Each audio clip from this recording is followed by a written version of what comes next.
Estamos aqui com a trupe hoje.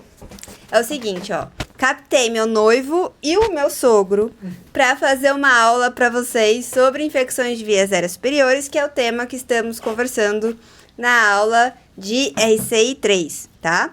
E eu achei legal porque ontem meu sogro me veio com um caso clínico de um filho de um conhecido dele.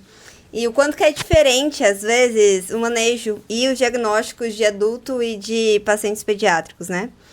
E aí eu falei, poxa, eu tenho uma aula feita disso, deixa eu já conversar sobre isso com meu sogro e aproveito e já gravo a aula para vocês, visto que iremos ter pouco tempo na aula presencial para falarmos sobre isso. E aí a ideia aqui é o seguinte, ó. A gente vai fazer um bate-papo descontraído, tá? Eles vão falar o que eles quiserem. Se eles quiserem virar pra mim e falar assim, Júnia, nada a ver o que você tá falando, nunca vi isso na face da Terra, tá inventando moda, eles vão falar, tá? A mesma coisa se eu quiser falar pra eles que, mas é isso, eu sinto muito que você não sabia, estou te contando, faremos isso da forma mais descontraída possível. Bom, o Henrique, vocês já sabem, ele é radiologista. Aí já passaram com ele algumas vezes e o meu sogro também é radiologista. Na verdade, foi ele que inventou essa moda toda. Dois radiologistas na família. Foi ele que trouxe o Henrique para medicina, para seguir a mesma área que ele. Então, é nessa conversa mega descontraída que conversaremos, tá? O slide que eu fiz, ele não foi feito especificamente para vocês. Ele foi feito para pós-graduação, tá? Então, algumas partes eu vou passar um pouco mais por cima, outras eu vou conversar um pouquinho mais aprofundado, e a ideia é que a gente entre um pouco na parte técnica do negócio, e aí eu vou trazer alguns casos clínicos pra gente discutir melhor sobre tudo isso. Então bora lá, sem mais delongas, se apresente, Zé. Meu nome é José Vieira, sou radiologista, tenho 39 anos de formado, e já passei por bastantes casos de parte pulmonar, infecção de vias aéreas superiores. Apesar de eu não trabalhar clinicamente, mas a gente acompanha as respostas do tratamento, essas respostas clínicas nas imagens. E é isso que eu posso colaborar aqui no momento. Arrasou, vocês já viram pelo estilo da fala, o grau do conhecimento desta pessoa, né? Não preciso nem falar mais nada. E você, lindinho, quer se apresentar? Me conhecem, né? Eu sou radiologista lá da Mandic, eu faço a parte de ultrassonografia lá da São Leopoldo Mandic. E trabalho com essa área há muito tempo já tem uns 6 anos já que a gente está trabalhando só com ultrassonografia. Mas também tenho tele de casa, tem outras coisas que a gente consegue fazer também na área da radiologia, especificamente. E ele é o melhor radiologista que eu já conheço, desculpa, Zé, mas tem que puxar o saco aqui, né, gente? Então, bora lá, ó. Conversando aqui sobre os nossos slides, o que acontece? Quando a gente pensa em infecções de vias aéreas superiores, a gente tem que lembrar de todas as possibilidades dessas infecções, né?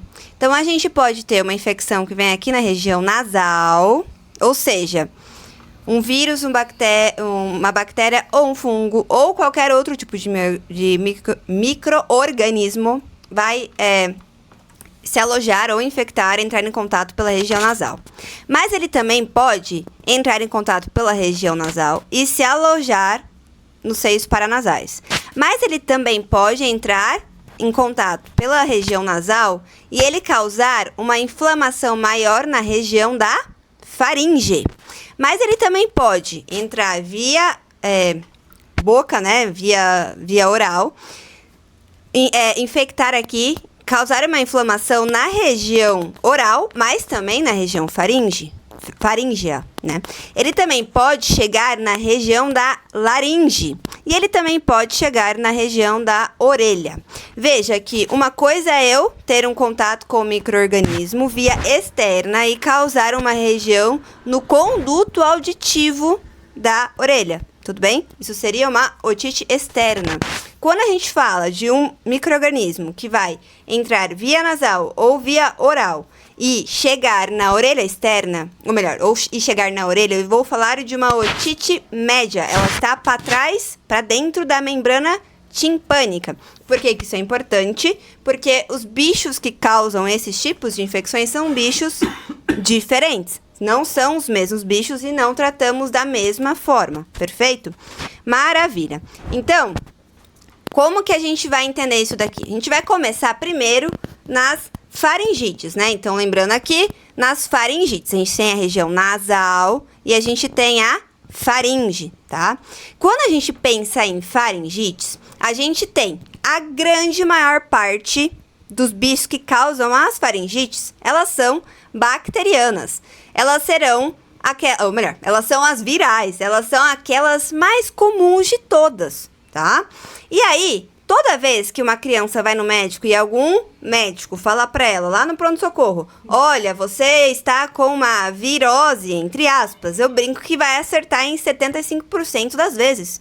Porque a maior parte é causada por vírus. Agora, a gente está cursando medicina, está no momento em que não é mais tão legal ficar falando a palavra virose, além de subestimar as condições. Então, aqui a gente vai chamar de vírus. E dentro desses vírus, a gente tem 4 desses muito importantes que causam situações clínicas bem características, porém, quando não se encaixa com essas 4 situações aqui, também pode ser um vírus. Eu vou mostrar para vocês o que mais costuma cair em prova e o que mais costuma acontecer na vida real.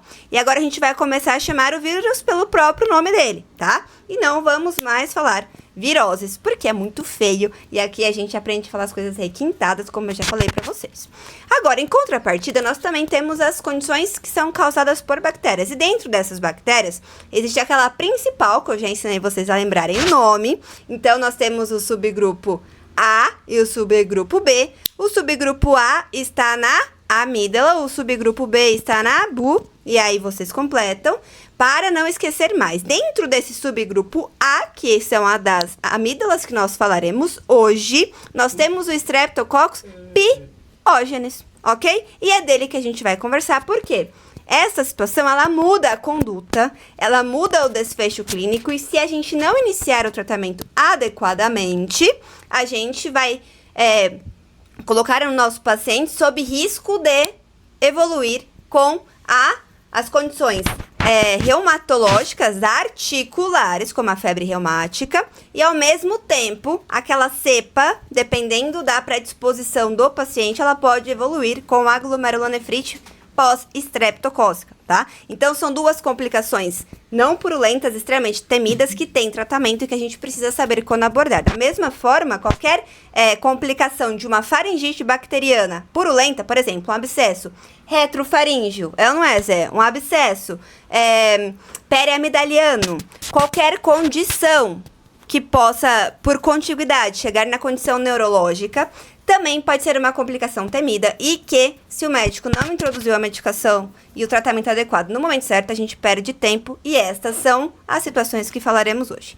Sem mais delongas, olha só, nós temos então a maior parte deles sendo causado por vírus, e aqui eu deixei bem grande para vocês. Cadê meu vírusinho mexendo? Ah, fala sério. Olha lá, aqui eu deixei bem característico para vocês, porque quando a gente tem situações associadas a sintomas catarrais, ou seja, secreção nasal, tosse, coriza, isso nos chama atenção para uma etiologia viral, não bacteriana, tá? Então, guarda isso aqui, porque se você guardar pelo menos essa informação, o restante vai fluir bem e você não vai mais errar na prova. Eu já tô avisando que eu vou colocar um caso clínico desse na nossa prova final, tá? Então, guarda isso, tá? Associado qualquer tipo de dor de garganta, associado a secreção nasal, associado a tosse, qualquer sintoma catarral, nós pensaremos inicialmente em vírus, ok? Ah, não, é uma dor de garganta isolada, sem secreção nasal, sem produção de bastante congestão aqui e associado a febre e linfonodo, aí a gente vai pensar possivelmente numa condição bacteriana. Caso contrário, vocês vão falar que é uma nasofaringite ou um resfriado comum. E aí, a gente vai pensar no vírus. Maravilhoso? Então, bora lá.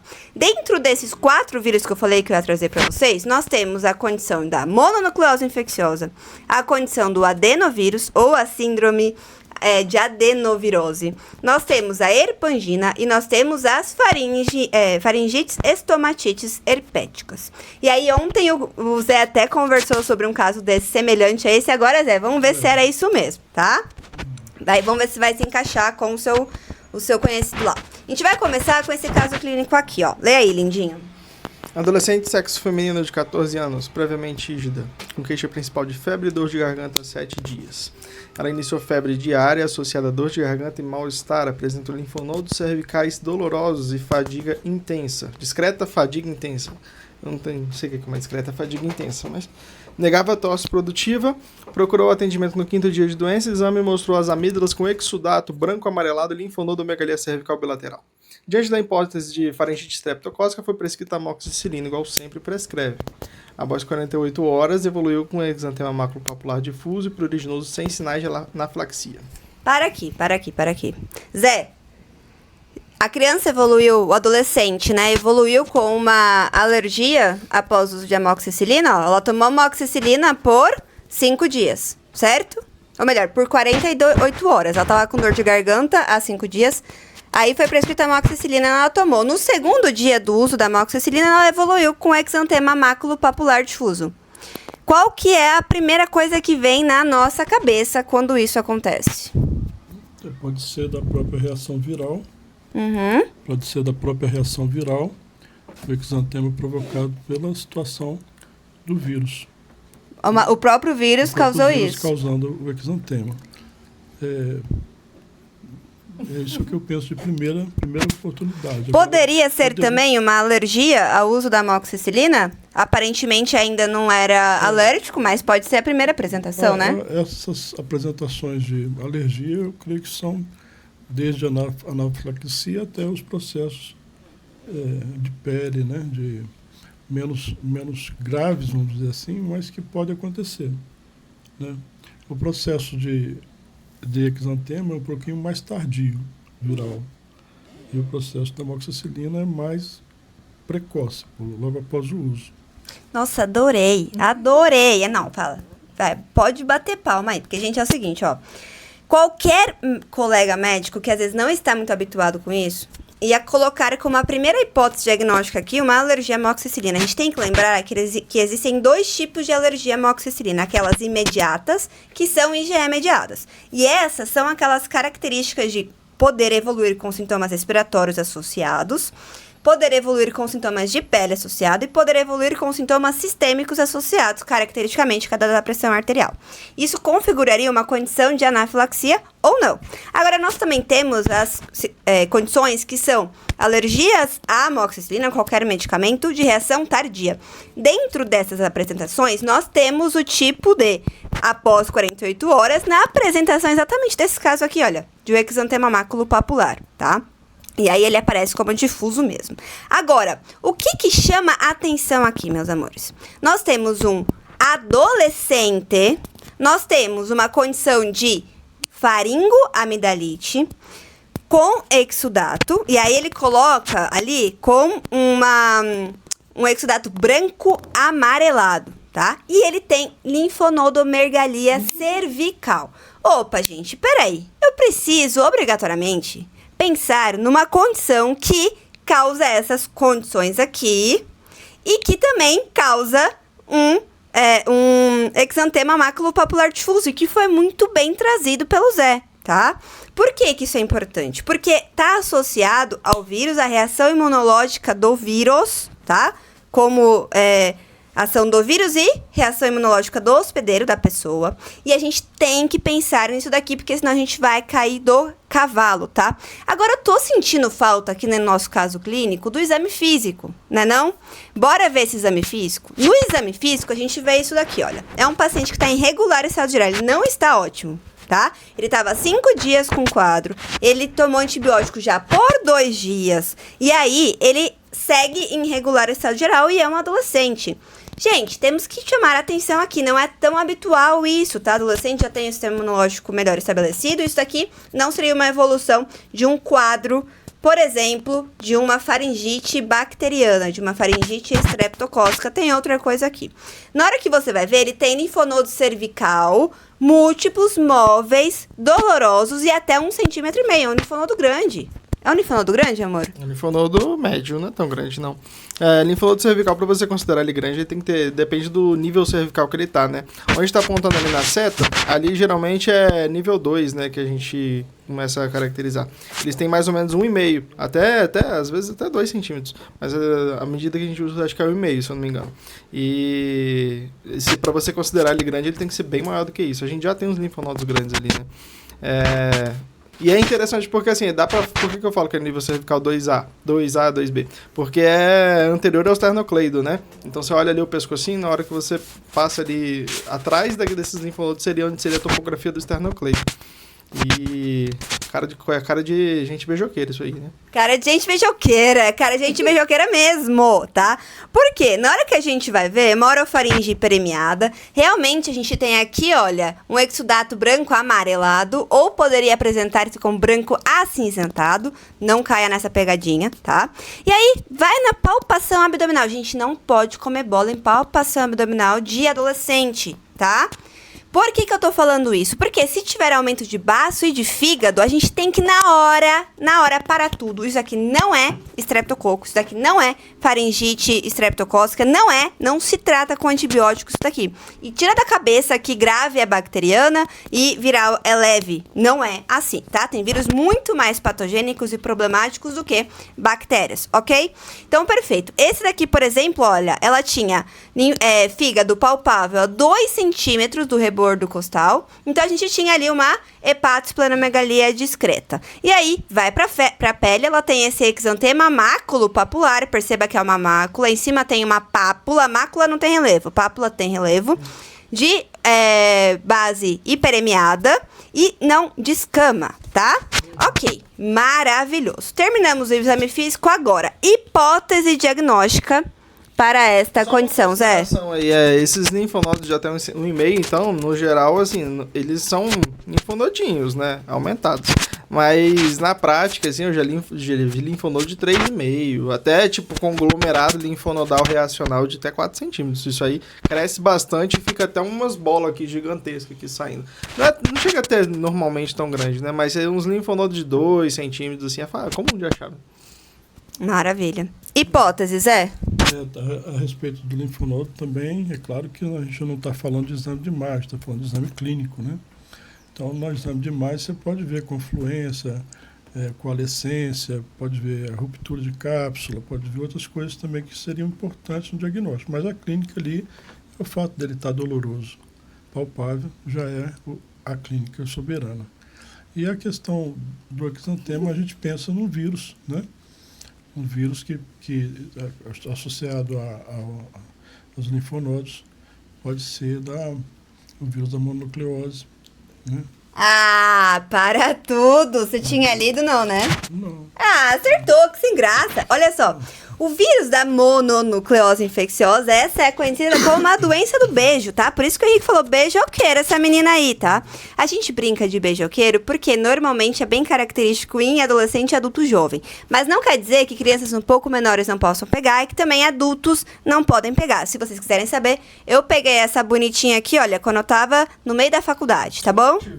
Nunca tive. Ele acha que nunca teve. Nunca tive. Ah, beijou liso. Pouco então, passou liso, né?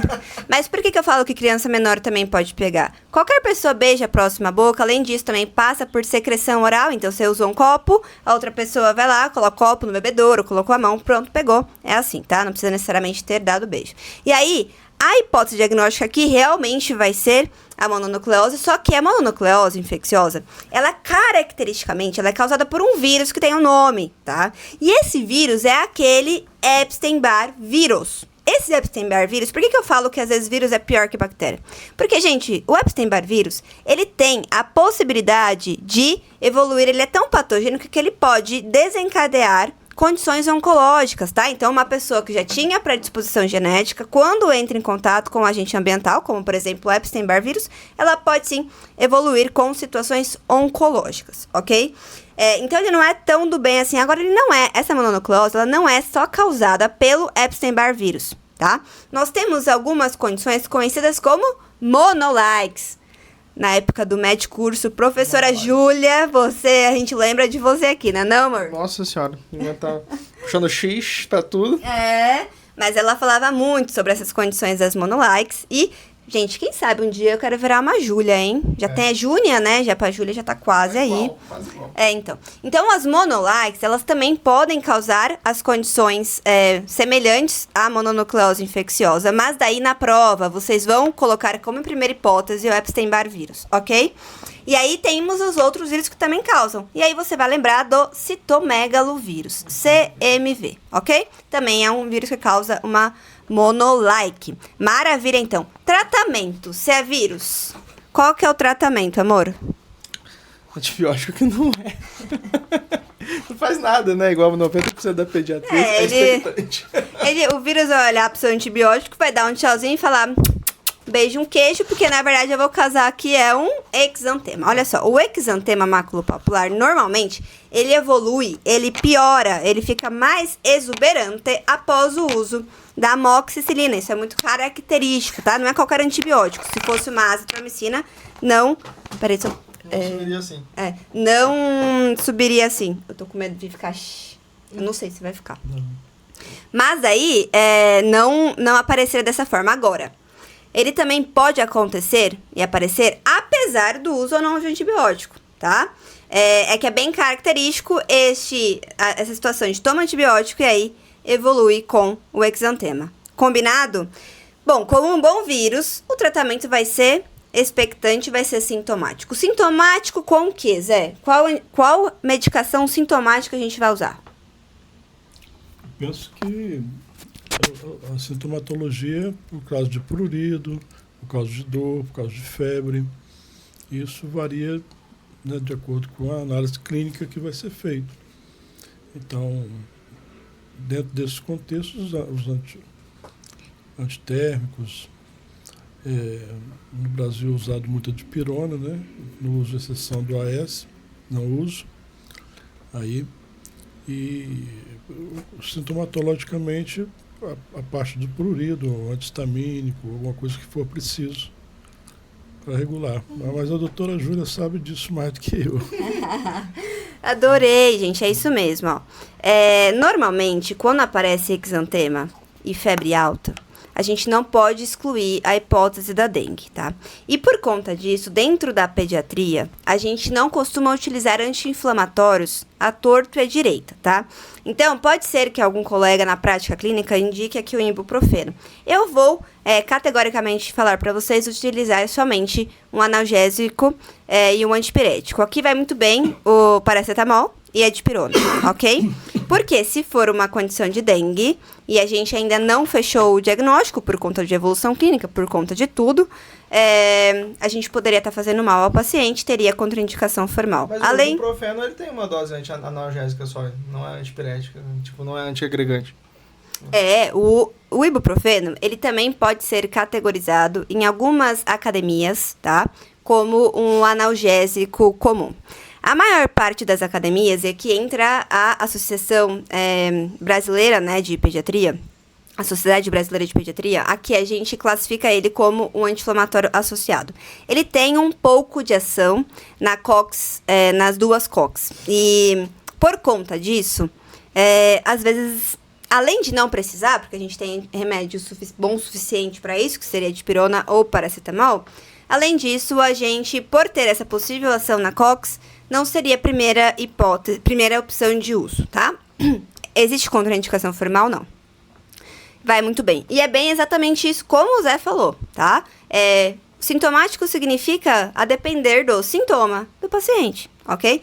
Tá com muita dor? Vai ser o analgésico. Tá com prurido? Pode usar um antihistamínico. Tá com febre, vai usar novamente o antipirético, né? Então, vai ser exatamente assim. Agora, tem uma situação muito importante, especificamente aqui, na mononucleose infecciosa. A gente conversou que pode aumentar fígado e baço, tá? Quando isso acontece, aqui, meus queridos, muita atenção, tá? Porque eu já vi paciente evoluir com rotura de baço por conta disso. Eu também. Você já viu também, amor? Como a gente tem um aumento de baço, esportes de alto contato, pacientes que, por exemplo, participam de boxe, de algum tipo de luta, futebol, basquete, qualquer esporte de alto contato, que ele possa eventualmente sofrer um impacto aqui na região abdominal, pode romper o baço, tá? Então, é muito importante, não precisa de repouso absoluto, não é contraindicação de realização de atividade física, mas sim contraindicação de esportes de alto impacto. Manter a hidratação, essa condição ela tem que ser autolimitada e a orientação principal aqui é manter boa hidratação e observação clínica. Como que a gente faria para confirmar esse diagnóstico aqui, meus queridos? Aqui existe 2 formas de fazermos isso. A primeira é, eu vou pedir eu precisaria? Não. Diagnóstico é 100% clínico. Eu não preciso de confirmação laboratorial. Porém, às vezes, o quadro dá dúvida. Às vezes, a questão vai te perguntar isso. Então, às vezes, a gente pode lançar mão, sim, dos exames complementares. Como que eu vou avaliar esse caso aqui? Eu vou pedir um hemograma, tá? Neste hemograma, eu vou ter aumento de linfócitos, só que não é qualquer tipo de linfócito. Eu posso não ter leucocitose, né? Aumento de células de defesa. Eu posso ou não ter aumento de neutrófilos, que chamariam mais a indicação para a bactéria. Mas aqui na mononucleose, eu vou ter aumento de linfócitos, tá? E de linfócitos atípicos, tá? Aqui, se eu tiver um hemograma com um aumento de linfócitos às custas de linfócitos atípicos, aqui, mais do que 10%, aqui eu posso bater o martelo e falar diagnóstico dado. Existe também uma outra forma de eu fazer isso. É na forma de coletar o teste rápido para o Epstein-Barr vírus, tá? Isso na prática não existe, não. Na prática não existe, não. Ó, esse paciente aqui, ele até coletou o exame, ó. Aí veio 14 mil de leucócitos, perceba que no valor de referência seria até 10 mil, então a gente tem uma leucocitose. A gente tem uma quantidade reduzida de neutrófilos e a gente tem uma quantidade aumentada de linfócitos. Quando a gente vai ver os tipos de linfócitos, a gente tem 14% de linfócitos atípicos. Opa, aqui eu não preciso de mais nada, queridos. Aqui é mononucleose infecciosa, caso clássico, sem dificuldades. Eles até coletaram uma TJ-TGP, as duas um pouquinho elevadas, porque sim, gente, vai causar uma hepatite viral. É um dos vírus que causa hepatite viral, tá? E aí, aqui a gente pode sim ter um aumento das transaminases. Lembrar que transaminases nos remete à lesão hepática e não perda de função do fígado. Muito bom, maravilhoso. Então, nossa hipótese diagnóstica aqui não vai ser... Ah, não acredito. Bom, tudo bem, vai voltar lá depois. Só lembrando que o Epstein-Barr, como eu falei, ele é do herpes vírus tipo 4. Ele é um vírus de DNA, ele é diferentão. Outros vírus que também causam seriam citomegalovírus, tá? E quando a gente vai ver na população adulta, 90% da população mundial já entrou em contato. Secreção oral, saliva, beijo, é assim que pega, tá? Pode ficar no período de incubação com o vírus lá dormindo, como qualquer vírus da família do herpes vírus, né? Eles ficam dormindo lá, e aí em algum momento desperta. Aqui é característico isso de ser de 4 a 8 semanas, e aí depois começa com a proliferação celular, e aí sim a gente vai ter o acometimento destas situações. Já falamos tudo isso daqui, depois se vocês quiserem eu mando para vocês. O diagnóstico clínico, para ele ser fechado, a gente vai precisar da faringite, da linfonodomegalia cervical e aqui guarda, aqui é importante, ó, anterior, tá? Qualquer vírus causa linfonodos cervicais, mas a característica é ser posterior. Quando a questão coloca para vocês linfonodo cervical anterior, vocês vão lembrar deste bonitinho aqui, tá? Do Epstein-Barr vírus. E aí também, hepatosplenomegalia, não tem mais nada que causa essas 4 coisas juntas, pode fechar a mononucleose, um beijo em queijo, marca a questão e lembra de mim, tá? E aí, se a gente quiser confirmar o hemograma, as custas de linfócitos, mais do que 10% de linfócitos, como o meu lindinho falou muito bem. E os testes rápidos, nós temos 2. Nós temos o teste do monospot, nós temos o teste do Paul-Bunel, tá? Um é com... Paul-Bunel. Olha só... Aqui é hemaglutinação com ovelha, o de baixo é com cavalo. Se quiser guardar, parabéns. Se não, pode esquecer igual eu esqueço. E aí, queridos, vamos supor que eu fiz essa suspeita clínica depois de 2 semanas a 3 semanas do quadro clínico, tá?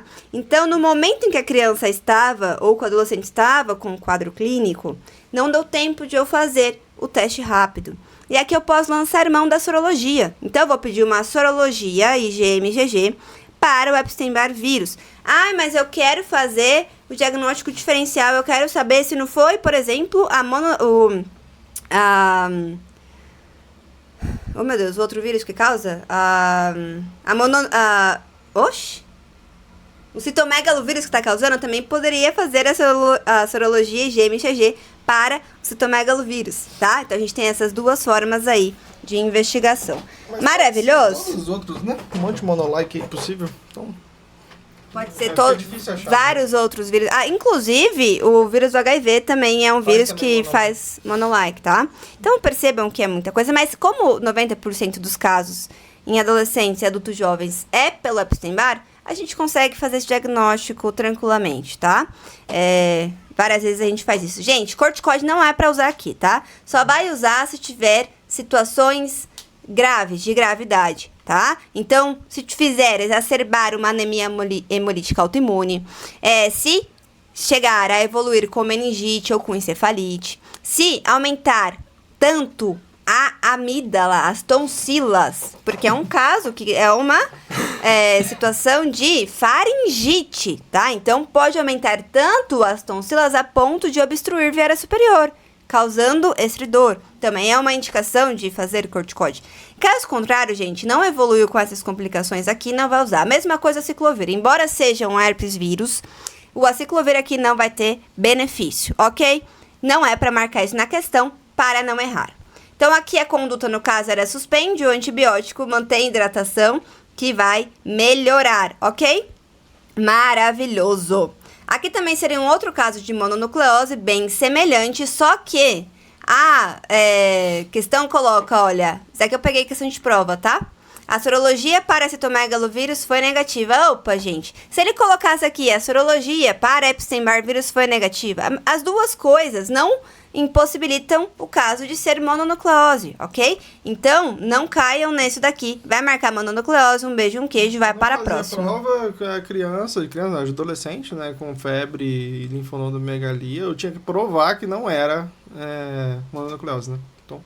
É a primeira hipótese, e aí você procura por diagnósticos diferenciais, entendeu? Lembrar que aqui não é um diagnóstico de exclusão a mononucleose, tá? Ele vai ser realmente feito pela investigação clínica. É a questão da prova. Se você tem que provar para você mesmo que aquilo lá não vai ser. Então, tem que ter outra coisa muito clara para dizendo que é outra coisa para não ser mononucleose. Exatamente, tá? Outros vírus aqui é HIV, adenovírus, tá? E eles a gente vai chamar eles de monolike. Combinado? Ok. Coloquei aqui num quadrinho o resumo, que depois a gente vai falar dos outros para saber como que grava. Queridos, agora olha essa criança aqui, olha. Uma criança que tá com os 2 olhos vermelhos, ela olha pra você, ela tá com cara de tá abatida, tá? Ela não tá quebrando seu consultório. O estado geral dela não tá muito bom, não. É uma menina de 6 anos. Nossa, pequena pra ser 6 anos, né? Mas enfim, finge que é, tá? Eu que inventei essa imagem. Febre há 2 dias, com dor de garganta, tosse, congestão nasal. Opa! Tosse, congestão nasal, dor de garganta há 2 dias. É bactéria, amor? Claro que não, né? Por que não? O que tá escrito aqui? O que tá escrito aqui? Que na hora vocês vão lembrar de mim e falar, opa, tá me falando que não é bactéria. Congestão nasal. Congestão nasal. Começou com congestão nasal. Começou com... Começou com muito sintoma catarral, gente. Possibilidade maior de ser vírus, tá? Então, mas vamos ver qual é, né? Só com vírus a gente não vai ficar. Aí a criança tá agora com febrona alta de 39. Tá com hiperemia conjuntival bilateral. Perceba que não é uma conjuntivite purulenta, tá? Ela é uma conjuntivite sem secreção, mas o olho bem hiperemiado mesmo, tá? Aí a gente vai para o exame físico dela, vai palpar, e aí ela tem uma linfonodomegalia pré-auricular. Tem uma, gente, que não vai ser o quadro aqui, mas que entra dentro das doenças exantemáticas, que também dá linfonodomegalia auricular, tá? Mas não é esse caso aqui. Aqui a gente não está falando de doenças exantemáticas. Aqui ele não vai se apresentar com exantema, mas teria uma que chama rubéola, depois vocês procuram lá, tá? E aí, olha, além da auricular, nós temos cervical anterior bilateral. Nós temos hiperemia orofaríngea com exudato e tonsila. Mas, amor, aqui você falou que não era bactéria, mas tem exudato e tonsila. E isso dá em vários vírus, né? O problema é que todo mundo usa antibiótico a torto e rodo, então... Mas, na verdade, viral é o que mais dá. Mas eu aprendi, quando eu ia lá no médico, que toda vez que tinha pus é porque era uma faringite bacteriana. Então eu aprendi errado? Não, quando tem pus não quer dizer, que a maioria das vezes é viral, né? A gente dá porque às vezes não tem o strep test lá para diferenciar de bacteriana, dá porque às vezes o paciente quer tomar e se não tomar não vai melhorar na cabeça dele, dá por N motivos. Então, algumas pessoas acabam dando antibiótico a torto e rodo mesmo, mas é viral mesmo. A maioria dos casos. Muito bom, tá? Então, a maior parte dos casos que apresenta exudato, meus amores, é vírus, tá? Se alguém ensinar isso lá na frente, se você ouvir, você pode até ouvir, não precisa ser grosso com a pessoa nem nada, mas é mentira, tá? Quando tem petequia, aí pode ter um pouquinho maior chance de ser bacteriana. Mas só o pus, especificamente, não fala que é bacteriana e não quer dizer absolutamente nada, só, tá? Só quer dizer que você examinou, parabéns. Aí, além disso... Nós vamos ver agora qual agente etiológico. Aqui a gente tem o Coxsackie, o adenovírus, o Streptoa, o Epstein-Barr e o Herpes simples, tá? Vocês viram como é que a questão coloca pra vocês? Ia adiantar saber que era vírus? Eu só ia excluir a C, né? Uhum. Caso contrário, eu não ia excluir mais nada. Então aqui eu preciso realmente saber dar nome aos bois, tá? Senão... a gente não vai saber responder a questão de prova. Como eu falei, a gente tá partindo de um degrau que eu quero ensinar, nós queremos ensinar pra vocês o difícil, tá? Depois o básico, vocês vão levar de boa, vai ser tranquilo. Aqui a gente puxa pra cima e depois, na hora da prova, na hora da vida, vocês vão ver que vai ser mais fácil, combinado? Então bora lá, vamos entender como é que funciona isso daqui, ó. O adenovírus, meus amores, ele é um vírus que causa resfriado simples, resfriado comum. Ele é um vírus que causa faringite. Ele é um vírus que causa um monte de outra coisa. Inclusive, tem uma característica dele chama muito atenção, tá? Que ele dá bastante sintomas catarrais, tá bom? Bastante sintoma catarral, bastante. E ele costuma cursar, às vezes, com a síndrome faringoconjuntival. Então, causa faringite e causa a conjuntivite. Então, síndrome faringe conjuntival vai ser a adenovirose. Aqui, vocês vão marcar ele, vão lembrar de mim e vão para a próxima sem medo de errar. Queridos, ele também pode cursar com diarreia, pode também cursar com vômito. Ele também é um vírus que causa as nossas famosas jecas, as nossas gastroenterocolites infecciosas, tá? Então, ele também pode ser um vírus que causa simplesmente diarreia, vômito e febre, ok? Muito bem. Então, contato fecal oral, contatos com fometes contaminados, gotícula, aerosol, e é assim que a gente pega, tá? A maior parte das crianças maiores de 10 anos já pegaram, combinado? Como já falamos, né? Coriza, tosse, rinorreia, associado a conjuntivite, vai pensar no adenovírus. Pode também dar exudato esbranquiçado nas tonsilas. E aí, nós podemos ter a apresentação da conjuntivite folicular benigna, que é a febre faringoconjuntival que é causada por ele. Já falamos tudo isso daqui. Ele vai causar uma linfonodomegalia pré-auricular e também pode ser cervical anterior bilateral dolorosa, tá? Quadro clínico de adenovirose. Vai ter a tríade de novo. Faringite exudativa, febre, conjuntivite e aí sintomas catarrais associados à linfonodomegalia pré-auricular.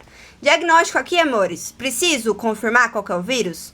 Não, queridos. Vai mudar a conduta? Não vai continuar sendo sintomático. Agora, não. Eu preciso saber se é um vírus mesmo. Porque daí eu vou tirar o paciente da condição de precisar usar o antibiótico desnecessariamente. Ou eu preciso saber qual que é o vírus porque é um paciente que é imunossuprimido. Ou, não, eu estou pensando numa situação de complicação. É uma meningite causada por uma situação que iniciou com vírus, eu preciso saber qual que é o nome desse vírus para eu saber. Porque, por exemplo, se for o vírus herpes, eu teria que fazer a ciclovir num quadro de meningite viral. Então, nessa situação em que eu realmente vou ter a minha conduta modificada dependendo do agente viral, eu vou lançar mão da cultura viral. Pode ser da cultura viral, eu posso fazer o painel viral, como eu já falei pra vocês em aula. Ah, mas eu nunca vi. Tá bom, você nunca viu, mas não quer dizer que não existe, tá? Então, também dá pra fazer isso. E também podemos fazer a parte de hemograma, né, de outras condições, para ver se não tem um desvio à esquerda, é muito importante. Caso contrário, também não seria obrigatório. Tratamento sintomático, muito bem. Obrigado, não usar corticóide, não usar anti-inflamatório, tá bom, amores? Vamos para a próxima aqui. Então, aqui é o adenovírus, sem mais delongas. Coloquei no nosso quadro resumo. Vamos para esse quadro aqui agora, ó. Lê aí, Zé. Ok. O paciente de 10 meses é levado ao pronto atendimento com febre alta, 39,8 graus Celsius, há 2 dias e recusa alimentar, choro constante. A mãe relata que a criança apresentava salivação excessiva e dificuldade para engolir, mas sem tosse e nem coriza. Refere alguns episódios de fezes amolecidas, sem sangue e sem pus.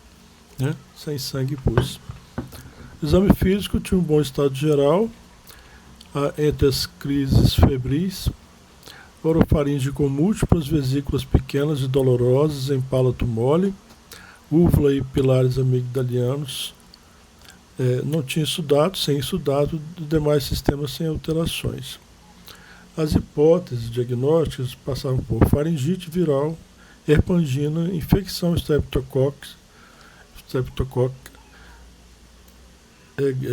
gengivoestematite herpética.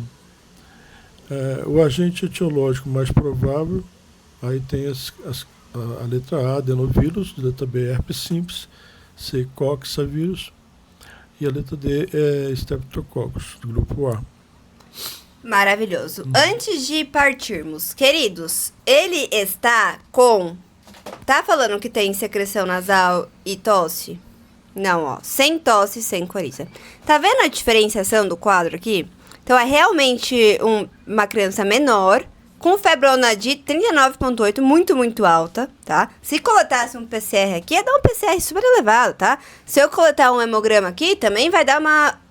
Desculpa a palavra... Uma puta de uma leucocitose. O que isso significa? Nada. Nada. Não precisa coletar, tá bom?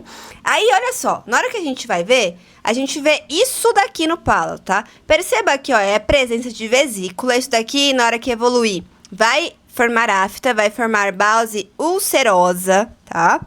E aí, aqui, acomete principalmente a região da faringe.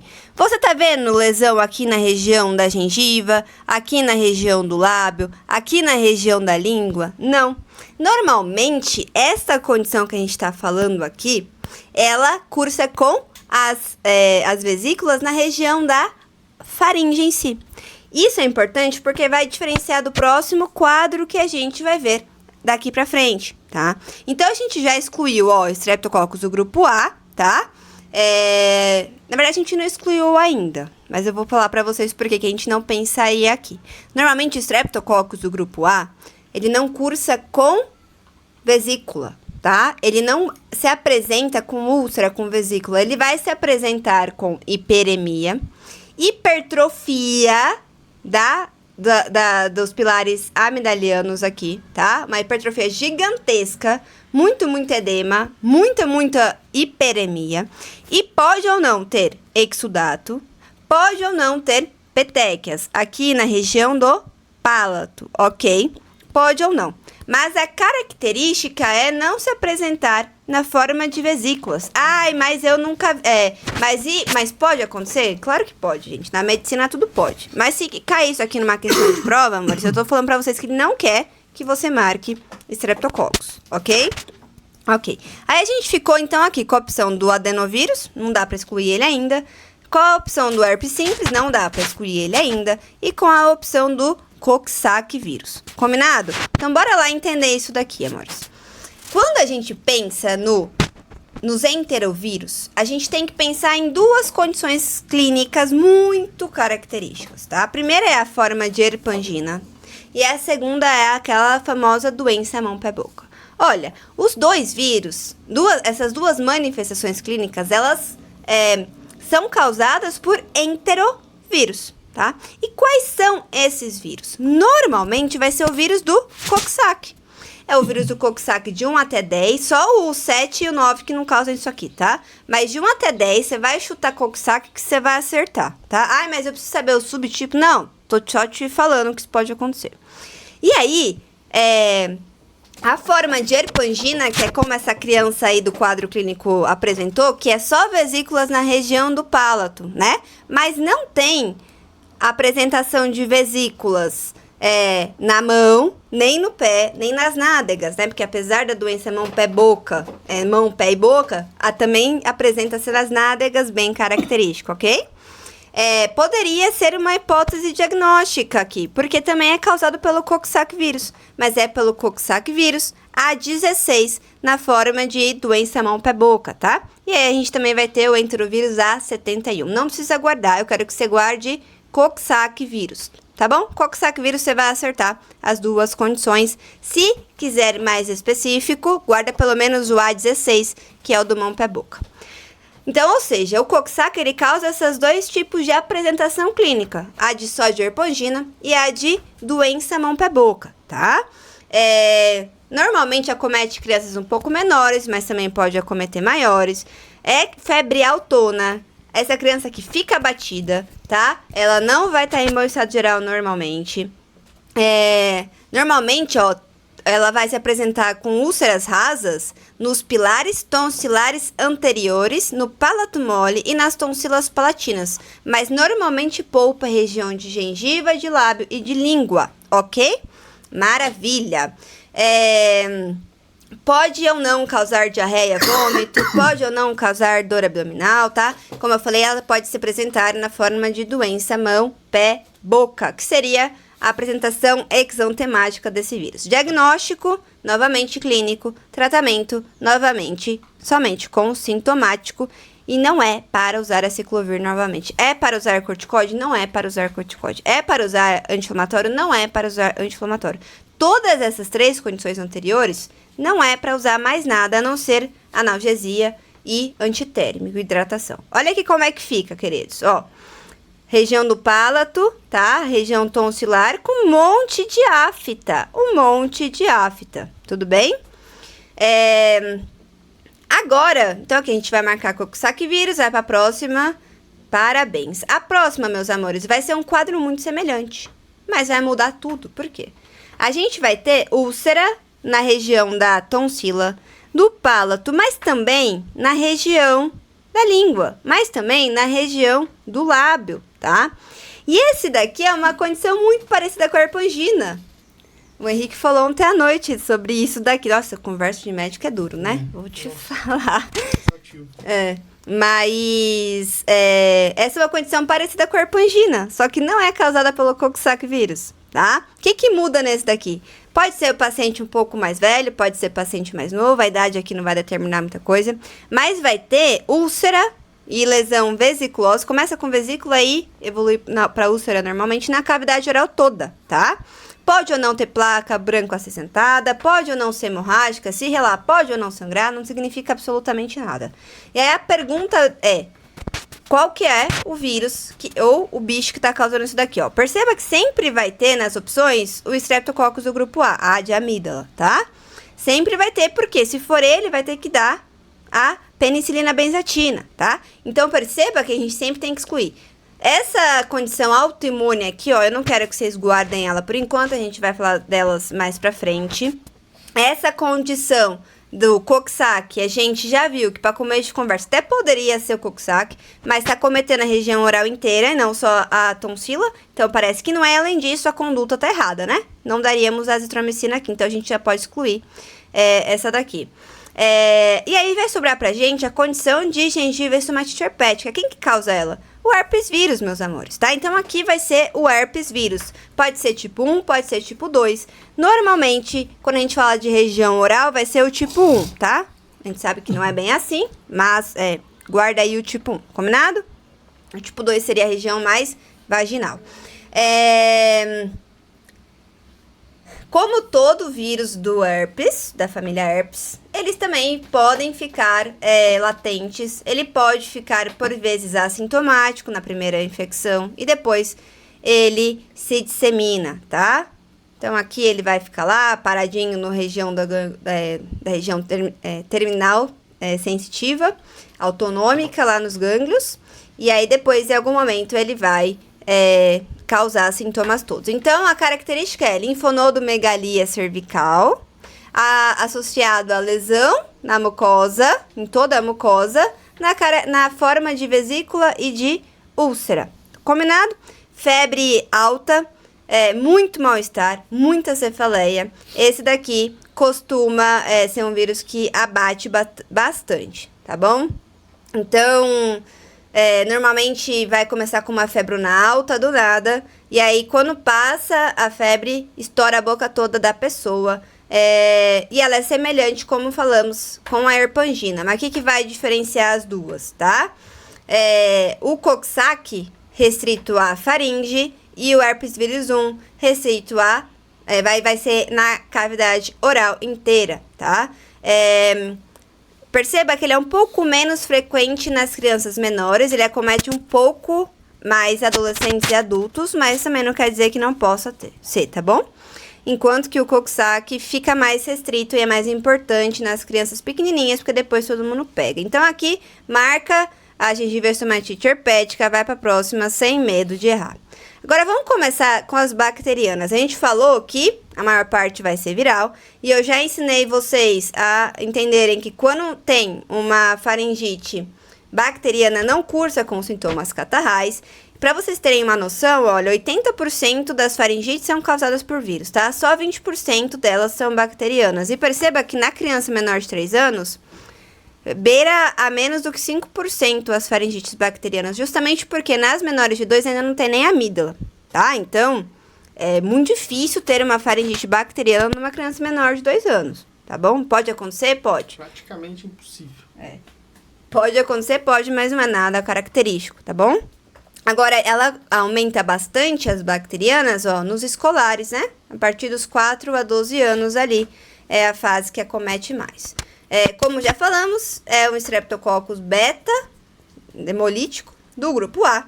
E aí, o nome dele vai ser Streptococcus pyogenes, tá? É a principal causa bacteriana das faringites. Combinado? Entre os 5 e 15 anos é a idade característica. Vai ter dor de garganta importante, pode ou não ter exudato, pode ou não ter petequia. Vai ter linfonodomegalia cervical anterior, dolorosa ao toque, tá? E normalmente não tem diarreia, mas pode ter dor abdominal. Por conta do mecanismo do próprio vírus, distende a cápsula hepática, amores. Isso daqui faz com que a região abdominal possa doer. É muito característico chegar a criança com febre alta e dor abdominal no pronto-socorro. Nem fala que tá com dor de garganta, tá? Aí você vai examinar a orofaringe, vai examinar linfonodo, tá com os dois aumentados. Combinado? Então, normalmente, essa condição ela pode evoluir com dor abdominal, sim. E não quer dizer que tem uma infecção bacteriana do trato gastrointestinal, não. É só uma infecção bacteriana da amígdala, da tonsila, que cursa também, se apresenta com dor abdominal, tá? Aí eu vou trazer aqui as principais armadilhas pra você não errar isso daqui, tá? Então, não quer dizer que é porque tá com exudato, que é vírus. Não quer dizer que porque não tem peteca, que não é bactéria. Mas são condições que podem estar associadas. E na ausência de coriza e na ausência de diarreia, em crianças maiores do que 2 anos, nós temos que pensar nesta bonitinha aqui bacteriana, tá bom? Bom, já falamos sobre isso daqui, acho que não tem muita dificuldade, tá? Mas aí a pergunta que fica é o seguinte: nossa, Júnia, mas se eu não consigo diferenciar porque tem pus, se não é obrigatório ter peteca para pensar nela, se todas as outras cursam com febre e com dor de garganta e com linfonodomegalia, como é que eu vou diferenciar então? tá? Então, aqui, meus amores, nós temos o Score Center modificado, tá? É por ele que a gente se baseia. Então, a gente vai dar pontuações. Se a criança tem de 3 a 14 anos, ela ganha 1 ponto. Se ela tem menos do que 3 anos, você vê, ela não vai ganhar ponto nenhum. Se for maior do que 45 anos, vai, inclusive, perder ponto aqui, tá? Vai pontuar se tiver ou se não tiver exudato. Vai pontuar se tiver ou se não tiver linfonodomegalia. A ausência de tosse, amores, ó, pontua novamente, tá? Então, como que eu vou fazer isso daqui? Se tiver de 0 a 1 pontos, a chance de ser uma bactéria é menor do que 10%. Então, provável etiologia viral, não vou tratar com antibiótico, tá? Se fizer 2 pontos, aqui existe sim uma chance de ser bactéria, a chance de 15 a 30%. Então, aqui eu vou lançar mão do teste rápido do Streptococcus. Ai, como que é feito esse teste rápido, gente? É um suave de orofaringe, que eu vou coletar lá o antígeno da bactéria e vou passar num teste rápido. Vai acender luzinha se tiver a presença dele ou não. Como se faz o teste lá do Covid ou o teste de gravidez, tá bom? É semelhante. E aí aqui, se tiver positivo, fiz o teste rápido, veio positivo, trata. Se veio negativo ou se não tem a presença do strep test no seu pronto-socorro, aí você vai tratar, dependendo das condições epidemiológicas do local, tá bom? Entre 3 e 4 pontos, a gente vai lançar mão do antibiótico empírico, apesar na situação em que não tem o teste. Combinado? Existe outro tipo de apresentação clínica que também é causado pelo Streptococcus do grupo A, tá? Pelo Piógenes lá, que é a forma exantemática dessa bactéria, que é a escarlatina. Qual que é a diferença aqui? Quando eu tenho essa manifestação clínica na forma de escarlatina, eu não preciso coletar o strep test. Eu já posso dar o diagnóstico de escarlatina sem ter strep test, tá bom? Vocês vão aprender lá na condição de febre reumática daquele teste ASLO. Aqui, para eu diagnosticar a escarlatina ou para eu diagnosticar faringite amidaliana, bacteriana, eu não preciso do ASLO, tá? ASLO é para ver condição prévia, tá? Não tem nada a ver aqui. O ASLO você vai pensar em situação reumatológica, complicação, em outras condições. Aqui não vai precisar de ASLO. Tô falando porque tem umas questões aí meio antigas e meio jogadas que colocam o ASLO. Esquece o ASLO aqui, combinado? Bom, como que vai ser essa apresentação? Vai ter febre autona, vai ter aumento de linfonodo, vai ter muita dor de garganta. Mas aí você vai olhar, depois do apresentamento de febre, entre 24 a 48 horas, a língua dessa criança vai estar parecendo uma framboesa, tá? Vai ter aquela língua saborosa, língua bem vermelhona mesmo. Alguns chamam de casca de morango, também pode estar nas alternativas de vocês. E aí, depois disso... Não é casca de morango? Eu achei legal. Fala aí no microfone. É língua e morango, assim. Língua e morango. Casca de morango. Morango nem tem casca, cara. É verdade.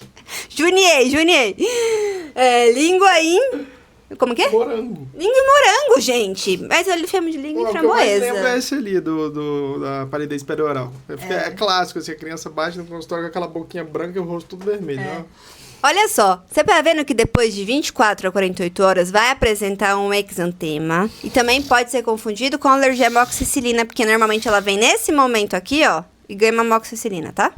Bom, aí, passa 24 a 48 horas, ela fica com a bochechona vermelha e a região perioral pálida. Este daqui, meus amores, é o sinal de Filatov, tá? É o sinal de Filatov, quando a região perioral está pálida. Outra característica é que a região de dobra fica com traço vermelhão. Esse é o sinal de Pastia, tá bom? Aqui, olha, sinal de Pastia. É uma linha vermelhona bem intensa que chama bastante atenção. Combinado?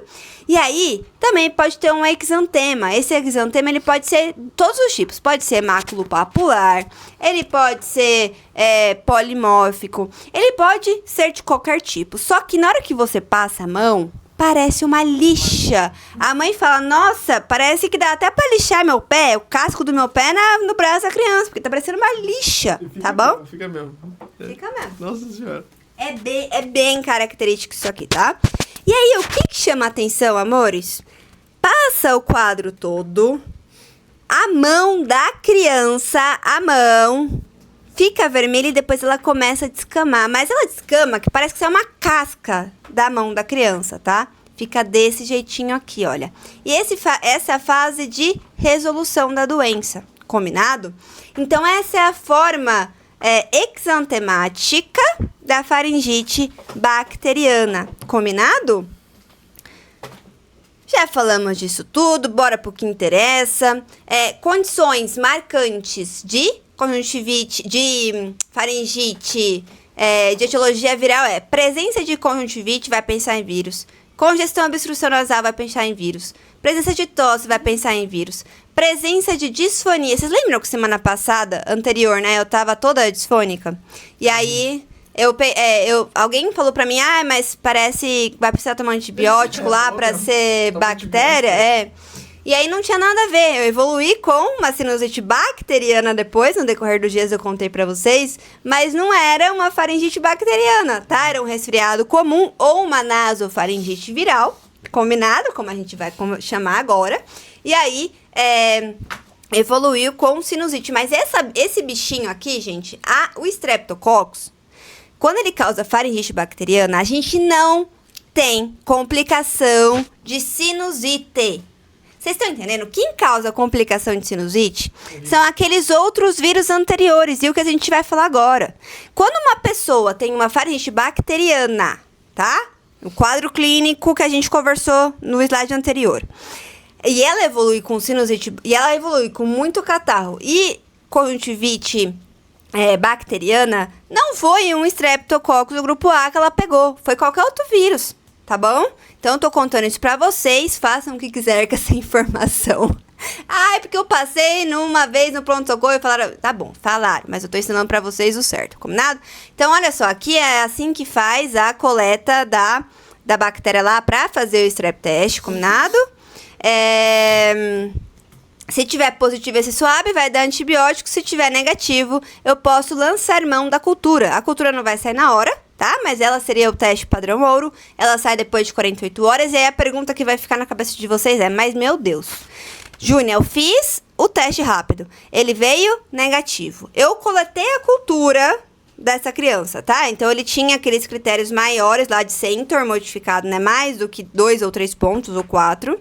Aí, eu falei, não, realmente é uma possibilidade de ser bactéria. Mas aí, eu fiz o teste rápido. Ele veio negativo. Aí, eu lancei mão da cultura. Mas aí, agora eu vou demorar 48 horas para iniciar o tratamento do paciente. Eu aprendi que se demorasse tudo isso aí, ele ia evoluir com complicação purulenta, ele ia evoluir com abscesso, ele ia evoluir com uma glomerulonefrite, ele ia evoluir com febre reumática. Amores, podemos esperar até 10 dias do quadro inicial para iniciar o tratamento, tá? Até 10 dias, esse paciente não terá complicações, ok?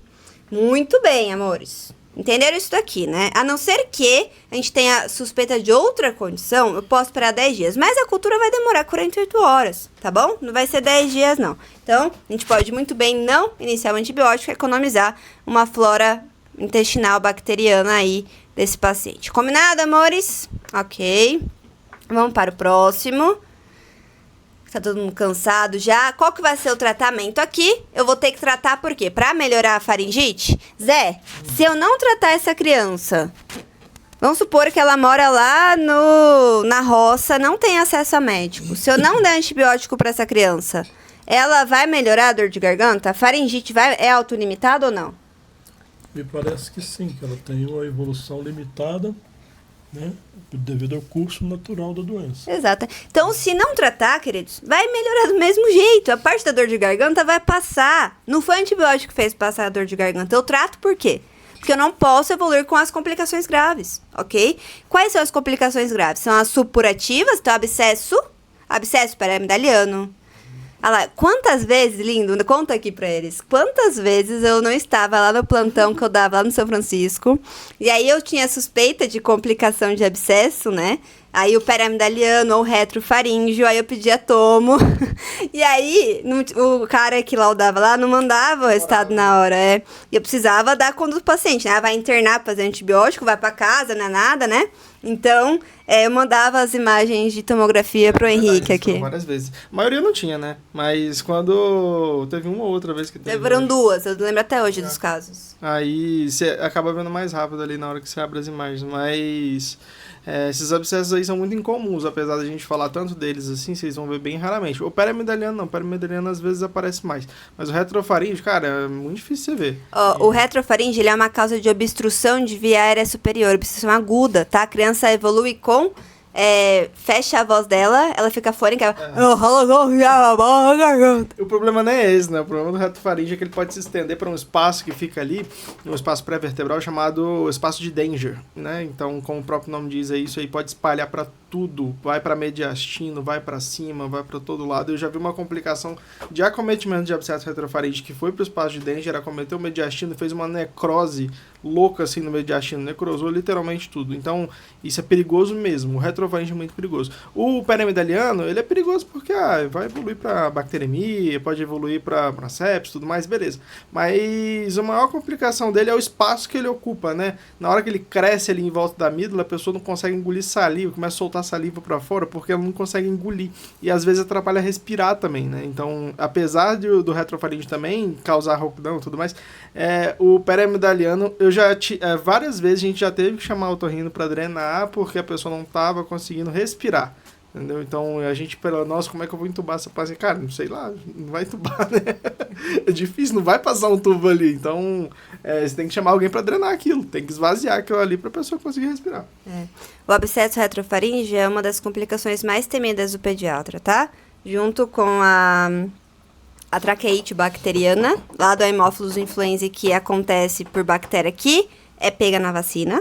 Aquela é uma condição temida e o abscesso retrofaríngeo é a segunda condição mais temida do pediatra que não tem treinamento para intubação, porque são 2 condições gravíssimas que exigem intubação rápida. Você pode fazer o treinamento que você quiser para intubação aí, é muito mais impossível isso aí. É só quem é especialista. Às vezes já vai até para crico, sabe? Às vezes é mais fácil fazer crico dependendo da situação.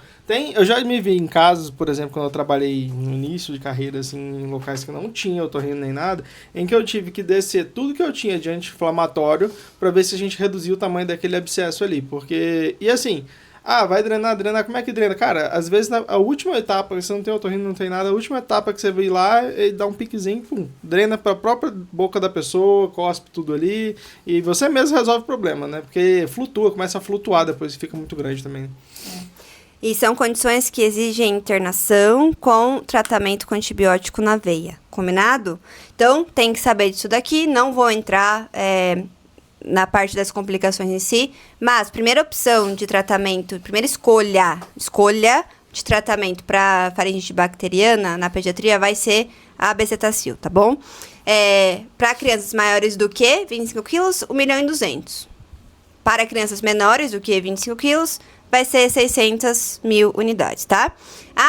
E aí é uma aplicação única, vai para casa, segue o baile e... não vai mais ter dor de cabeça com isso, não. Agora, eu não quero fazer a bezetacil porque dói, porque não sei o quê, porque eu prefiro tomar via oral. Ok, gente. Eu sei, tá bom? Tudo bem. Mas, na prova, essa vai ser a segunda escolha. Mas por quê? Porque são 10 dias de antibiótico, primeiro.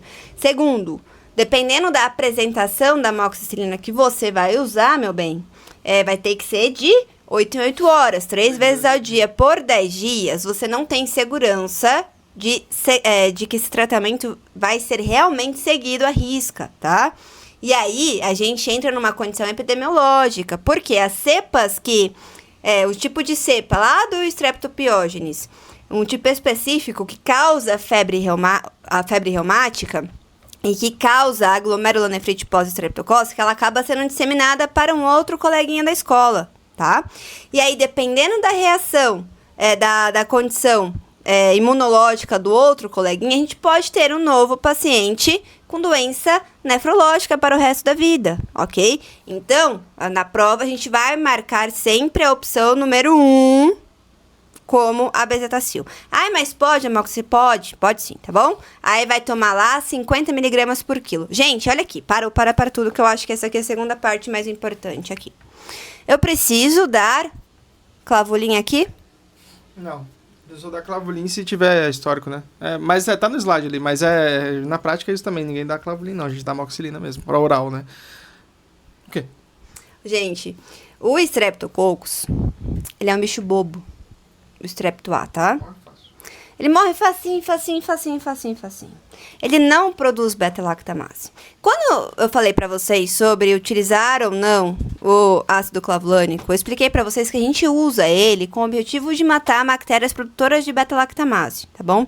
Quais são as bactérias produtoras de beta-lactamase? Vai estar lá no nosso slide de sinusites, tá bom? O Streptococcus pyogenes, ele não tem essa capacidade, ele é bobocão de tudo. Tá? Ele morre facinho, não precisa de usar o clavulin, tudo bem? Não precisa, o clavulin ele dá mais diarreia, o clavulin ele tem um gosto pior, o clavulin ele é mais caro, o clavulin ele mata mais flora bacteriana, não precisa utilizar ele. Na prova, vai estar o clavulin lá na opção e se você marcar ele, você vai errar. Eu tô te avisando, tá? É a pegadinha agora. Quais situações especificamente que eu vou usar o clavulin, tá? Naquela situação que tá muito recorrente, já é a 10ª vez nesse mês que essa criança me vem com quadro de... 10ª vez não dá, né? Mas, enfim. Tá toda vez tendo o mesmo quadro e tá usando, e usou a amoxicilina no último mês. Aí, nesse caso, a gente poderia ampliar. Porém, a questão ama brincar com isso com vocês. E vocês não vão errar. Promete pra mim? Marca a amoxicilina isolada e vai para a próxima. Dose baixinha, porque ele é um bicho bobocão. 50 miligramas por quilo. Combinado? Olha aqui, ó. Deixa eu voltar essa questão, porque ela é emblemática, ó. Alternativa C. O uso de antibiótico está indicado principalmente para prevenir complicações. Entenderam? Especialmente a febre reumática, tá? Não é para melhorar a parte da dor de garganta, não é para nada além de reduzir chances de evoluir a não ser as evoluções da complicação, tá? Então, antes de falar o último slide, amores, Streptococcus pyogenes causa sinusite? Não! Se eu não tratar o Streptococcus pyogenes, uma dor de garganta pela bactéria, ele vai evoluir com quadro de sinusite bacteriana, amor? Difícil. Não vai, tá? Então, é aquela coisa de, ele tava com dor de garganta, com secreção nasal, e aí ele pegou e evoluiu com uma sinusite. A culpa foi lá do médico do pronto-socorro, que não deu amoxicilina lá no 2º dia de evolução. Amor, isso tem nada a ver uma coisa com a outra, tá? Tem nada a ver. Então, combinado? Agora sim a gente vai entrar na parte dos resfriados e das sinusites. Então, vem aqui comigo, ó. Vou passar rápido, porque eu sei que vocês estão tudo cansados já. Mas quando a gente pensa de resfriado comum, vocês viram que eu coloquei, ó, resfriado é igual a rinocinusite viral, que é igual a nasofaringite. Combinado? Vai chamar tudo a mesma coisa. Quando o resfriado comum, olha aqui pra mim, sai da tela. Quando o resfriado comum, ele é causado por um vírus especificamente chamado influenza, aí eu vou ter um quadro chamado de... Pera aí, eu tô dormindo aqui. De gripe! Eu tô com fome. Gente, é um sábado. Eu arranquei ele da hora do almoço. Fala de novo. Quando eu tenho um quadro de resfriado comum, e esse resfriado ele é causado por um vírus específico com o nome de influenza, isso tem o nome de? Gripe. Gripe! Não é? Gripe. De gripe, amores, tá? Ó, já diria nossa avó, se você tá cansado, tá doente o suficiente, ou melhor, se você tá bom o suficiente pra levantar, pra reclamar que você tá com resfriado, quer dizer que você tá com resfriado mesmo, você não tá com gripe. Quando você tá com gripe, você não consegue levantar da cama nem pra reclamar que você tá com dor no corpo, entendeu? O acometimento do estado geral é muito pior. E aí a gente vai lá, faz o teste para ver qual é o vírus e vem o vírus do influenza, isso chama gripe. Quando vem qualquer outro vírus, qual outro vírus então, Júnior? Ó, vem o rinovírus, que é mais A 50%. Júlia falava nasovírus. Não, rinovírus. Qual que é o vírus que causa acometimento do nariz? Nasovírus. Não. Rinovírus. Rinovírus. Ela falava um outro nome também, que era... Eu não lembro agora. Mas era legal isso. Narivírus. Narivírus. Ela falava narivírus. Um beijo, Júlia. Você podia um dia me conhecer, tá? Eu sou fã. Aí, beleza. O outro vírus é o coronavírus, tá? O outro vírus é a possibilidade de ser influenza. O outro vírus é o para-influenza. Gente, tem uma cacetada de vírus aqui. Combinado? Ó, para-influenza. O vírus inicial respiratório também nas pessoas mais velhas vai causar como um quadro de resfriado comum. Combinado? Qualquer outro vírus, tá bom, amores? Quando a gente tem esse resfriado sendo causado pelo adenovírus, eu posso ter a febre faringo-conjuntival novamente. Tá bom? Combinado? Adenovírus, vocês vão lembrar dele. Amores, muito bem, vamos para o próximo pra gente terminar isso aqui logo. O que você tá me cutucando? Você quer ir comer, né? Gente, rápido aqui, ó. Qualquer situação de resfriado comum, deixa eu sair dessa tela aqui. Ai, olha, não tá na tela do slide. Eles não estão vendo, que bom. Então, olha só, vamos voltar aqui, amor. Zé, você. Se eu tiver um quadro de uma criança estar com secreção nasal, bastante tosse há 48 horas, pode ou não ter febre, tá? Bastante secretivo. Aí, ele vai lá no pronto-socorro e ele pega e o médico pede um raio-x de seio da face. Esse seio, normalmente o maxilar, o etimoidal, ele vai estar com secreção ali na realização do raio-x ou não? Acho muito precoce. A evolução para chegar a essa situação, né? Então, provavelmente... Mas vamos supor que se ele fizesse, assim, um desavisado, fez o exame. Como que vai vir esse raio-x? Normal.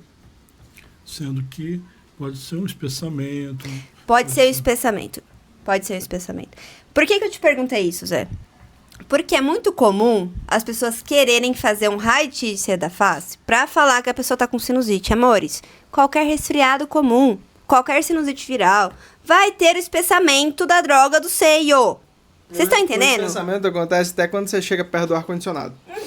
Pra quem tem rinite alérgica? Então você chega embaixo do ar-condicionado, seu seio mucoso espessa e aparece em todos os raios-x de seio da face, tomografia de seio da face. Sempre esse espessamento é bem comum de ver. Então, amores, se você tiver com resfriado comum e alguém virar e falar que você precisa de um raio-x de seio da face, você pode olhar pra ele e falar assim, você não precisa nem falar, né? Você vai pensar, não sabe o que tá falando, mas tudo bem, deixa eu sair dessa sem falar, sem ser ruim, né? Mas lembrem-se que qualquer resfriado comum, se eu bater um raio-x da face, fizer uma tomografia ali com 48, 72 horas, vai ter espessamento. Isso quer dizer que é uma sinusite bacteriana que precisa de tratamento? Não. Entenderam? Não vai mudar a conduta, querido. Não façam isso, é feio, tá bom? Ok. Aí, continuando aqui, a gente já sabe disso tudo, já falei dos tipos de vírus que causam isso daqui. E aí, o que eu deixo isso daqui, ó? Porque os sintomas respiratórios, em qualquer situação de resfriado, a gente vai ter a piora dos sintomas respiratórios com 3 a 4 dias. Só que a tosse, ela vai ser mantida até o 7º dia. Vocês estão entendendo? Ela fica menos frequente, mas ela é mantida. Enquanto que a febre, ela tem duração normalmente até 72 horas após o início e depois melhora. Nossa, não estava aparecendo de novo aqui. E depois melhora, ok?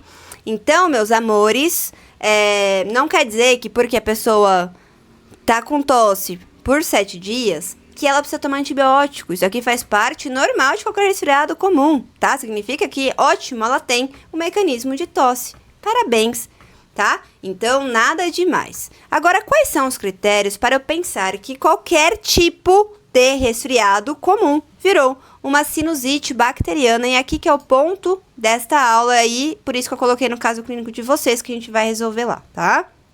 Olha só. Deixa eu ir para o slide que interessa, senão a gente vai ficar com muita conversa fiada aqui.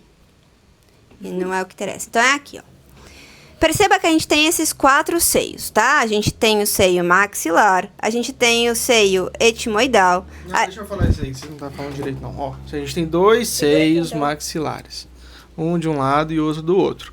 Aqui a gente tem um recesso que vai dar na concha nasal média. Então, você comunica a concha nasal média com os seios maxilares. Então, a gente tem 3 conchas nasais normalmente, maior, a média, a inferior, a média, a superior.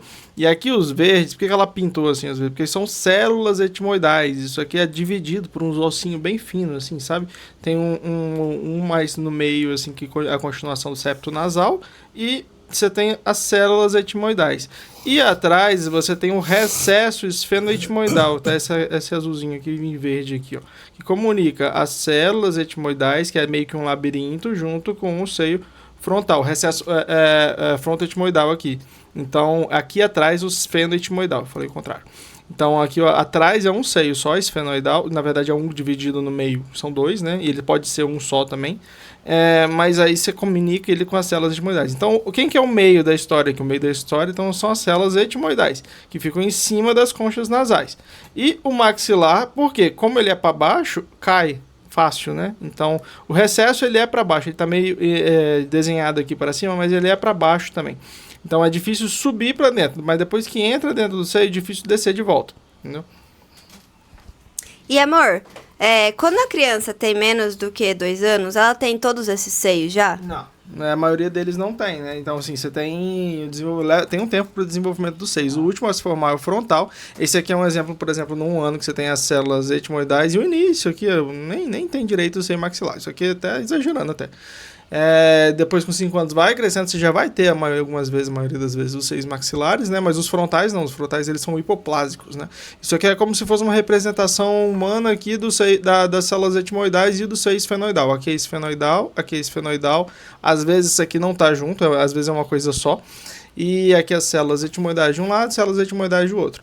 Aqui a gente vai ter o recesso esfenoetimoidal, que é esse tubinho aqui que passa para as células etimoidais, mas isso aqui é o que você vai ter no início, entendeu? Quando é criança. Mas com 12 anos aqui você já começa a ter o restante do seio, está tudo formado. Tem então o maxilar de um lado, os frontais do outro lado.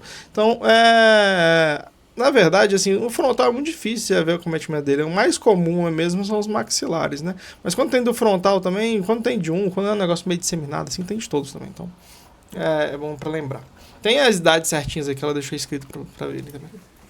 Depois, se bem que tá no material de apoio de vocês, olha lá, hein? Inclusive, até agora eu não vi ninguém me marcando no Instagram falando que chegou na página tal. Olha só vocês, estão me enrolando. Gente, façam... Você botou a armadilha? Eu botei a armadilha para saber quem é que tá... Toda vez que chega numa página específica, vocês têm que bater uma foto e me mandar. Ninguém mandou. Olha como é que a gente descobre as coisas. Ó, vocês vão errar se jogar no chat GPT, eu tô falando. A tia que não é boba, a tia também sabe usar. Ó, muito pra caramba. Olha só. Eu tô falando que vocês vão errar, hein?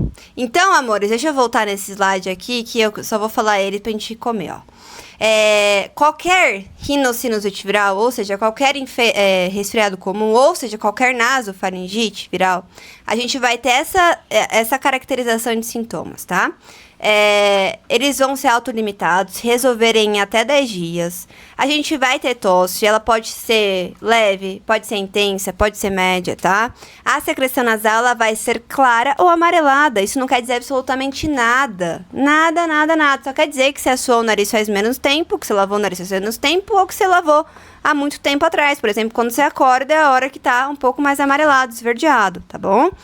Obstrução nasal é comum, é flutuante durante os dias. A febre, ela pode estar presente ou não, e ela tende a durar 72 horas, ok? Presença de dor facial, você aperta aqui e dói. Não quer dizer absolutamente nada, tá? Só quer dizer que realmente você está com mucosas inflamadas, parabéns. Não quer dizer que isso é uma sinusite bacteriana, tá? A presença de halitose também não quer dizer nada, tá? Agora, qual que é o padrão evolutivo? O padrão evolutivo é que o viral, ele tem melhora progressiva a partir do 3º dia, ok? Enquanto que a bacteriana, ela é aquela gripe mal curada, tá? Ela parece que tá indo bem, mas chega depois do 5º, 6º dia de evolução, 4º a 6º dia, piorou. Ela piora, ela começa a tossir mais, ela acorda com maior secreção, tosse mais durante o dia, a secreção tá em maior quantidade, ou seja, piora da tosse depois do 5º dia, ou persistência da tosse por mais do que 14 dias, ou piora da produção de secreção a partir do 6º, 7º dia.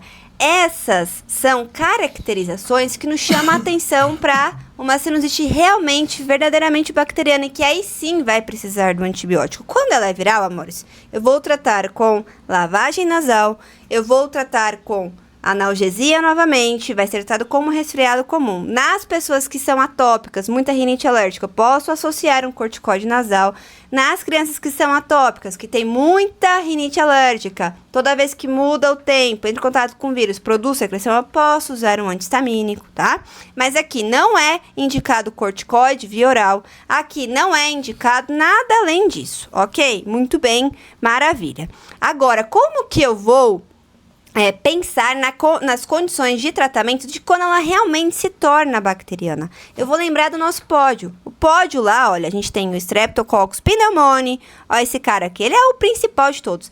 Esse cara aqui, meus amores, ele não produz beta-lactamase, tá? Entenda, ele não produz beta-lactamase. Se eu quero pegar ele quando ele é daquele tipo mais resistente, sabe? Naquela condição que o paciente está internado, é um imunossuprimido, e eu preciso matar ele, ou já usou muito antibiótico no último mês, eu preciso matar ele aumentando a dose da moxacilina. Não vai adiantar eu dar um clavulin para essa pessoa que está sendo acometida por esse cara aqui.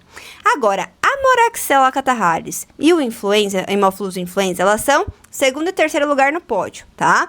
Elas sim são produtoras de beta-lactamase. Então, quando eu não sei quem é, e a maior parte das vezes vai ser isso, né? Eu não vou ficar coletando lá a cultura de escala para definir qual bactéria que é, mesmo porque não vai mudar o tratamento, a princípio, né?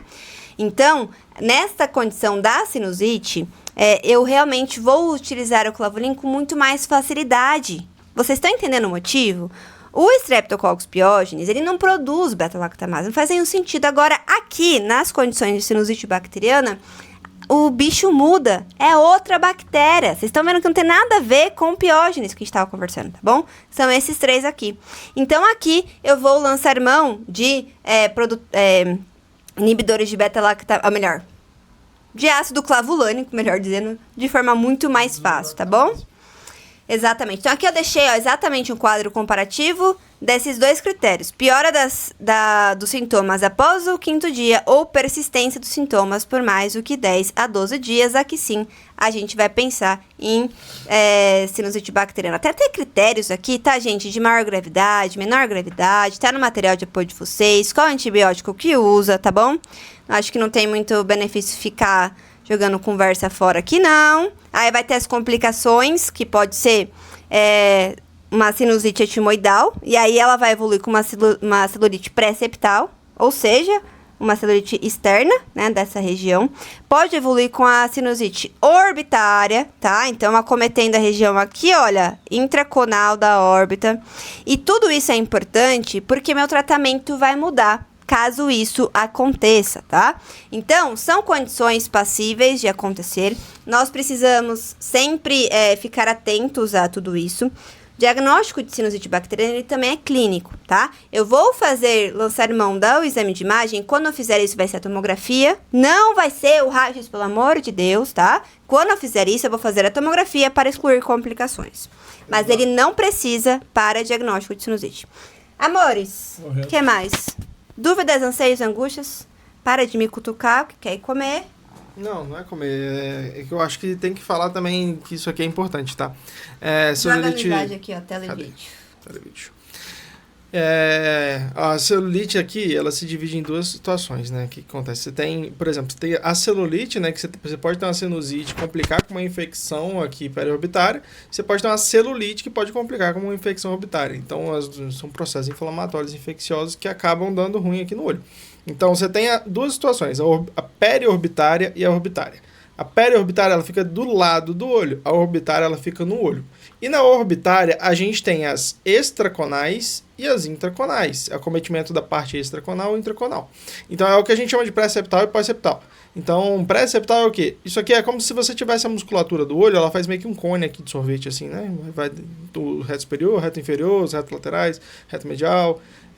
Aí faz meio que um cone. Então, você tá dentro do cone, essa infecção deu ruim, né? Então, o tratamento tem que ser muito mais agressivo. E se ela tá fora do cone, mesmo assim, ela ainda é considerada celulite orbitária e tem que ser um tratamento agressivo. Mas a periorbitária pode ser um tratamento mais tranquilo, uma coisa mais, apesar de ter que ficar internado algumas vezes, porque tem que fazer oxa, né? Então, oxacilina. Passa aqui que tem, vai estar mostrando exatamente. Não, aqui. Passa aí, então. O que você tá falando, ó. Ah! Você tirou. Boa. Ali, ó. Não, mas você quer falar disso Não, aqui? eu tô Então só tinha eu só tô colocado. falando que isso é uma coisa importante também. Aí, Então, a própria infecção, mesmo que ela venha dos seios nasais ali, seios paranasais, ela pode acometer também as diversas partes do olho aí e se tornar e passar por todos esses estágios, né? Então aqui ela colocou, por exemplo, de pré-septal, orbitária, e depois tem o abscesso superficial, por último, o orbitário, isso, de Chandler, e a trombose do cerco cavernoso. Tá, mas assim, a mais comum é aqui, a pré-septal, que ele vai ser aquela periorbitária, vai ser aquilo que está para fora ali do olho, né, do lado do olho, mas a gente tem que ficar de olho. A orbitária que já inflama tudo ali dentro, a gordura, o músculo orbitário, a musculatura, os extraculares e tudo mais. E dentro dessa próprio estágio aqui pode surgir um abscessozinho dentro do osso ali, que levanta a cortical óssea ali, aí faz essa coleçãozinha, começa a aparecer um pulso, mas não é aquele pulso que está disseminado para todo lado, né? Então, eu achei legal só falar disso aí, importante, porque o que acontece? Isso, se não, o tratamento é muito mais agressivo. E a gente estava falando de uma besteira antes, né? Que não é uma besteira, mas é uma complicação de uma gripe, né? Uma complicação de um processo inflamatório viral.